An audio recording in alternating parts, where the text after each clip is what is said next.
Hello दोस्तों, मेरा नाम है सिमरन। उम्र बस 22 की हो गई है। गांव की हूँ, पर पढ़ाई लिखाई के चक्कर में शहर में आंटी के घर रहने लगी। मेरी हाइट ठीक ठाक है, 5 फुट 4 इंच।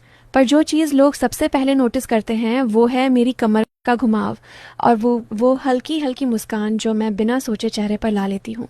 लोग कहते हैं मेरी आंखें कुछ ज़्यादा ही बोलती हैं। मैं हंस कर टाल देती हूँ। कपड़े मैं साधारण ही पहनती हूँ, कुर्ता सलवार या कभी जीन्स टॉप। पर पता नहीं क्यों लड़कों की नज़रें मेरे ऊपर से हटती ही नहीं। शायद मेरी चाल में कुछ है या हवा में बाल उड़ाने का अंदाज। खैर, छोड़ो ये सब। आज मैं तुम्हें अपनी ज़िंदगी की वो बात बताने जा रही हूँ जो मैंने आज तक किसी को पूरी नहीं बताई। ये बात उस समय की है जब मैं कॉलेज के सेकेंड ईयर में थी। आंटी का घर पुराना था, बड़ा सा। पर सिर्फ हम 3 लोग रहते थे, मैं, आंटी और उनके बेटे विक्की भैया। विक्की भैया मुझसे 4-5 साल बड़े थे। नौकरी करते थे किसी प्राइवेट कंपनी में। घर में दिन भर आंटी अपने कामों में व्यस्त रहती। मैं कॉलेज जाती और विक्की भैया सुबह जल्दी निकल जाते, शाम को देर से आते। एक शाम की बात है, मैं कॉलेज से थोड़ी देर से लौटी थी क्योंकि लाइब्रेरी में असाइनमेंट पूरा कर रही थी। घर पहुंची तो देखा आंटी किचन में कुछ बना रही थी और विक्की भैया अभी तक नहीं आए थे। मैंने बैग ऊपर अपने कमरे में रखा और नीचे आ गई। आंटी ने कहा, सिम्मी बेटा, आज विक्की देर से आएगा। ऑफिस में कोई मीटिंग है, तू नहा धो ले, मैं खाना गर्म कर दूंगी। मैं ऊपर गई। गर्मी बहुत थी उस दिन। मैंने सोचा पहले नहा लूं। बाथरूम में घुसी, दरवाज़ा अंदर से बंद किया और कपड़े उतारने लगी। अचानक ध्यान आया कि तौलिया तो मैं भूल गई बाहर लटकाना। मैंने सिर्फ स्लिप पहनी हुई थी, ऊपर से कुछ नहीं। सोचा जल्दी से जाकर तौलिया ले आऊं।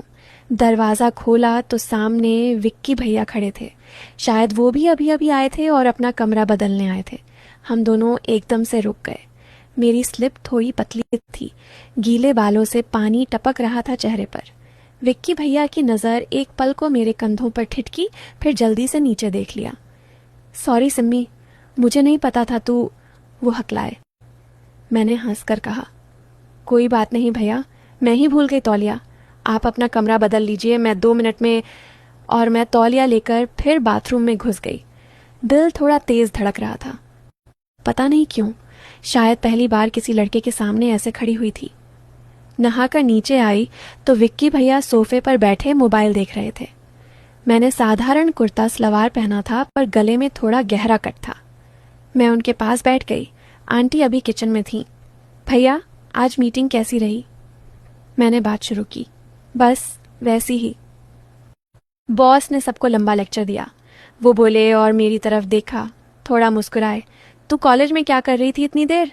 असाइनमेंट था, लाइब्रेरी में बैठी रही, मैंने कहा और अपने गीले बालों को पीछे किया। उसके बाद हम दोनों सामान्य बातें करने लगे, पर मुझे लगा उनके लहजे में कुछ अलग था।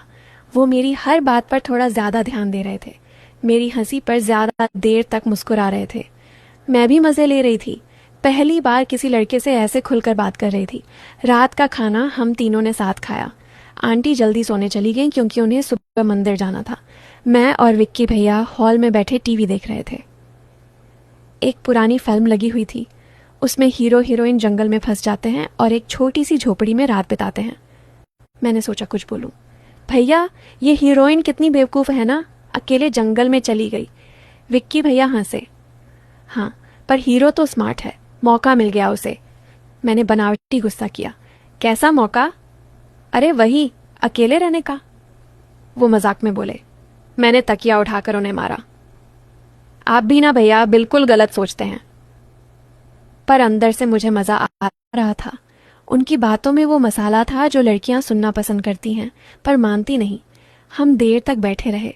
बातें होती रहीं, कभी कॉलेज की, कभी उनके ऑफिस की, कभी बचपन की शरारतों की। मुझे लगा विक्की भैया मुझे पहले से ज़्यादा पसंद करने लगे हैं, पर मैंने सोचा बस भाई बहन वाला है। धीरे धीरे दिन ऐसे ही बीतने लगे। सुबह मैं कॉलेज जाती, शाम को लौटती तो विक्की भैया कभी कभी पहले आ चुके होते। हम दोनों की बातें बढ़ती गईं। कभी वो मेरे लिए चाय बना देते, कभी मैं उनके लिए कॉफ़ी। आंटी खुश रहती, कहती, देखो दोनों बच्चे कितने अच्छे से रहते हैं। एक दिन शाम को मैं अपने कमरे में पढ़ रही थी। दरवाज़ा खटखटाया। विक्की भैया थे। उनके हाथ में एक छोटा सा पैकेट था। सिम्मी, ये तेरे लिए लाया हूँ। मैंने पैकेट खोला। अंदर एक सुंदर सी चूड़ियाँ थीं, लाल रंग की, कांच की। वाह भैया, कितनी प्यारी हैं, क्यों लाए? बस ऐसे ही। देखा तो लगा तेरे हाथों में अच्छी लगेंगी। मैंने तुरंत पहन ली। खन खन की आवाज़ आई। मैंने हाथ हिलाकर दिखाए। देखो कैसे बज रही हैं। विक्की भैया मुस्कुराए।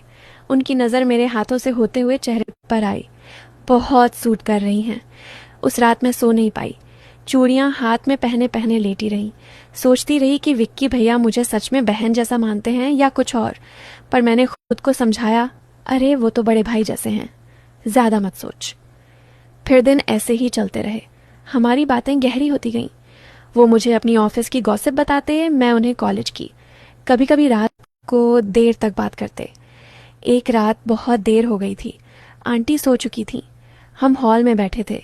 बाहर हल्की हल्की ठंडी हवा चल रही थी। मैंने शॉल ओढ़ रखी थी। विक्की भैया ने अचानक कहा, सिम्मी, तू कभी किसी को पसंद करती है क्या? मैं चौंकी। क्यों भैया? बस ऐसे ही, कॉलेज में कोई लड़का वगैरह? मैं शर्मा गई। नहीं भैया, कोई नहीं। सच में? वो हंसे। तेरे जैसे लड़की को तो ढेर सारे लड़के लाइन मारते होंगे। मैंने सिर झुका लिया। आप भी ना? मैं सच कह रहा हूं, तू बहुत खूबसूरत है सिम्मी। उस पल कुछ देर के लिए खामोशी हो गई। मैंने ऊपर देखा तो वो मुझे देख रहे थे। उनकी आंखों में कुछ था जो मैं समझ नहीं पा रही थी। मैंने जल्दी से टॉपिक बदल दिया। भैया चलो सोएं, कल आपको ऑफिस जाना है। पर उस रात के बाद कुछ बदल गया। हमारी नज़रें मिलती तो ज़्यादा देर तक टिकती। बातें करते वक्त हाथ छू जाते तो मैं सिहर जाती।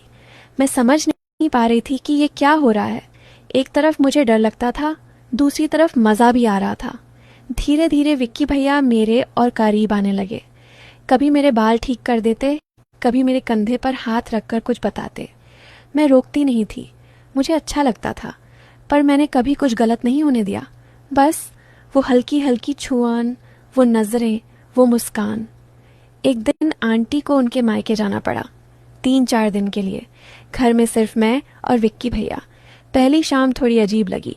मैंने खाना बनाया, हमने साथ खाया, फिर हॉल में बैठे। विक्की भैया ने कहा, सिम्मी आज कोई फिल्म देखें?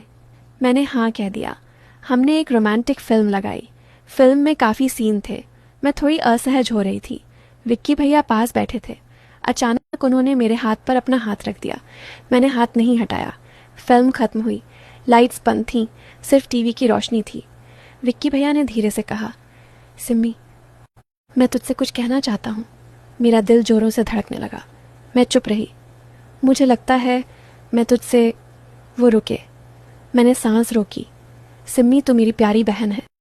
बहन की तरह नहीं, उससे कहीं ज़्यादा। मैं एकदम से उठ खड़ी हुई। भैया, ये आप क्या कह रहे हैं? सच कह रहा हूँ, मैं काफ़ी दिन से सोच रहा था। मैं जानता हूँ गलत है, पर मैं रोक नहीं पा रहा। मैं रोने लगी। भैया प्लीज़, हम गलत कर रहे हैं। आप मेरे भाई जैसे हैं। वो भी परेशान हो गए। सॉरी सिम्मी, मैंने सोचा तू भी शायद। मैं ऊपर अपने कमरे में भाग गई। दरवाज़ा बंद कर लिया। पूरी रात सो नहीं पाई। सुबह हुई तो विक्की भैया ने दरवाज़ा खटखटाया। मैंने खोला। वो बहुत उदास लग रहे थे। सिम्मी, मैं जा रहा हूँ, दोस्त के यहाँ रहूँगा जब तक मम्मी नहीं आ जाती। मैंने बहुत बड़ी गलती की, माफ़ कर दे। मैं कुछ नहीं बोली। वो चले गए। 3 दिन बाद आंटी लौटी। मैंने कुछ नहीं बताया। विक्की भैया भी लौट आए, पर अब सब कुछ बदल गया था।